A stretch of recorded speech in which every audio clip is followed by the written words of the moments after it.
that they weren't used to. So one of them, which was a 23-year-old, he's like, oh my God, it was like having my mom and dad have sex and watching them on TV because of the fact that he took an older couple having sex. And so understanding that some of it will make you feel comfortable, some of it will make you feel uncomfortable, and noticing what's true for you. Just get another copy.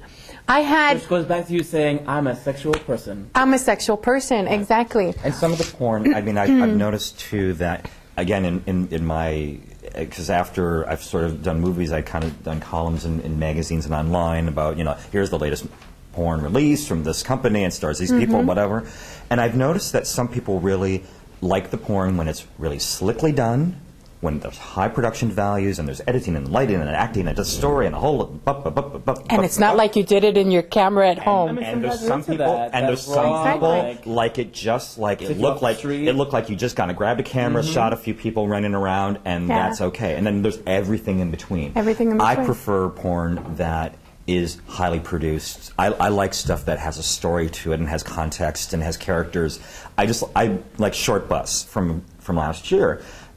To me, that was like the ultimate porn movie because it was like a great story, great acting, lines, and some hot sex, you know. And, you know, it was just an inch away from actually really being a porn movie, but it was certainly farther away than what Hollywood typically does because you're seeing erections, you're seeing insertions, you're seeing this, you're seeing that. And so it was really like, wow, but none of it was gratuitous, like, we are not going to show sex just for the sake of showing sex. Right. Which is what Which is a lot what porn was. What porno is. Because it's also understanding the movie that you're watching, who was it made for? Because if you have a movie that was made specifically for men, you know, where it's just that, you know, the C shot. I don't know if I'm allowed to say that here. Who it's made for, but like, but why it was made for, under what conditions and what circumstances. The ejaculation shot. Yes.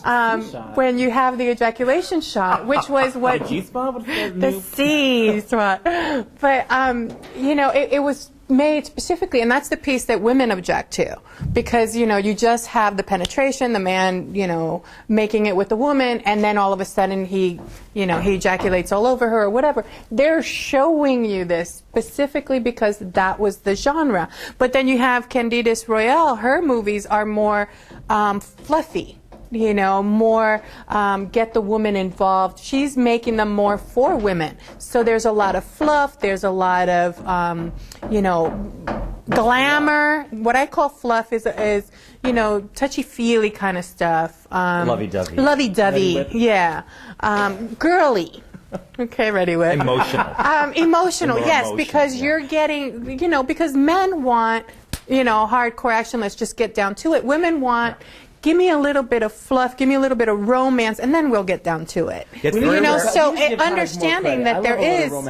It's very rare. That's true. It's very That's rare true. But there are different. It's very rare in gay porn when you find romance and lovey-doveyness of like, I love you, honey, I love you, honey. Oh, I'm so glad to see you. You've been away for 6 months on a business trip or whatever, 6 weeks or 6 days, whatever. Oh, I miss you, miss you, miss you. Oh, let's make love. You don't see a lot of that in gay porn. Yeah. And you don't see a lot of that in straight porn either. Right, but you don't see a lot of it at all. I don't. For me, that's actually really arousing. That's really, if I'm going to do role playing, I have found that the role playing, because maybe I've done lots of the S&M stuff, you know, where it's like, you know, get down on the floor, boy, you know, or we'll have to see that later. Or thanks, daddy, you know, Let's whatever. do that. You know, it's more like a, oh, I love you. This is really, you know, I missed you. You know, it's more emotional and lovey-dovey. Exactly. And maybe that's because I've done so much of the other stuff that there's an emotional interest, and that it pushes a certain button in me.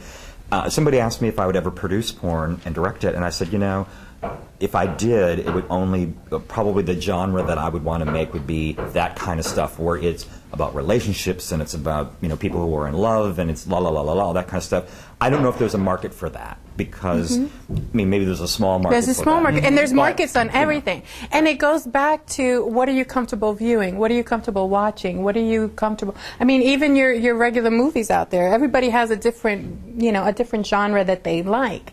And so making it something that's comfortable for you. Have porn parties. I've had porn parties at home where you invite a whole bunch of people and you have everybody brings one porn.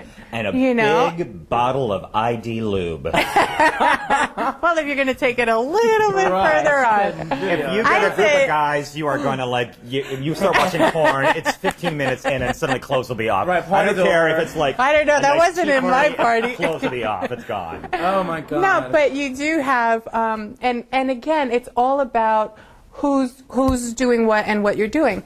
And have your parties. Have your friends. Invite some male friends, invite some female friends, invite both together, and let's see where it goes. But it's all up to you. I mean, really, it comes down to what's your comfort zone, what are you comfortable doing, and how far do you want to explore. And if you don't like it, you know what? You're an adult. Turn it off. Turn it off. Find something else. Definitely. That's right. Thank you guys so much. You both have websites. Yours? Instituteofpleasure.org. And I am at willclarkpresents.com. I also wanted just to mention that every Wednesday night at the 9th Avenue Bistro in Manhattan at 9th Avenue and 48th, I do an event called Porno Bingo, where we have porn stars come in and guest call porn bingo games, and we give away porn every week. We give away ID Lube, we give away Dameron guides, we give away and this is calendars, both straight, it's gay, all gay. everybody? It's just gay. I mean, okay. we don't turn anybody away, but we're giving away gay porn every Wednesday night. And every Wednesday night it's a fundraiser for a different organization. And so, it's HIV organizations, gay sports groups, it's community organizations like AVP and the Gay Men's Chorus. Great. So please it's come really by helpful. and see us. And there's no cover, and we just have fun. It's a tiny little gay bar in the middle of Manhattan. And he'll sign autographs too. I'll sign whatever you want, baby. You can also bring your own pen. I've also pen. That's a new code word. Pen. I also You have. want to go, Giovanna? Every Wednesday night. And I also am doing mainstream Hollywood reviews on gayradio.com. Me and a co-host of mine, there's like 4 or 5 shows now, and we have a new show every other week or so. So drop by those 2 sites and see what we're doing. Right on. We want to know what you think. Is it good? Is it bad? Let us know. Yes, please write us. Instituteofpleasure.org.